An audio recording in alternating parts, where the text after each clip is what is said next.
I got broads in Atlanta, just to throw me in the family. Credit cards and the scammers, hitting the licks in the band. Legacies. Қайырлы күн, сіздермен біз Ивент бейне арнасы. И ваши ведущие Абигенов Ади, Семиканова Эльмира. Және де Темирбекова Алина. Who do you think is the genius of Kazakh geology? Қаныш Имантайұлы Сәтбаев. Дұрыс айтасың. Қазақ геологиясының данышпаны Қаныш Имантайұлы Сәтбаев. On the 1st April in our college was held a detailed book about history and life of our genius geologist Kanish Imantayұлы Сәтбаев.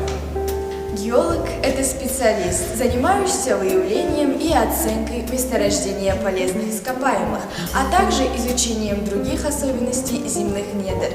Довольно часто профессия геолога ассоциируется у молодежи с давними романтическими путешествиями. Я, бұны шындық деуге болады, себебі тек геологтар әлемдегі ең танымал демалыс орындарына емес, шалғай тундра мен тайгаға кен орындарын барлауға барады. Как вы думаете, к чему это было все сказано? Because on the 1st of April we celebrated the greatest day, the Geologist Day. 12 апреля провели тестирование среди первокурсов на тему диагностика характерологических особенностей по методике Ян Стреляу. 3 сәуірде бірінші курстарда қала мұражайында экскурсия сабақтары өткізілді. Мереке-мерекемен бірақ оқу туралы, сондай-ақ рейтинг туралы есімізден шығармайық. 15 сәуірде рейтингтің комиссия отырысы болып өтті.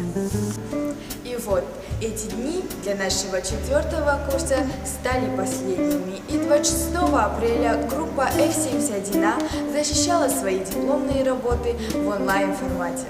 And also on the same day, experts were invited to the first course to tell about healthy lifestyle. They talked about to our freshmen about health, about sport and correct eating.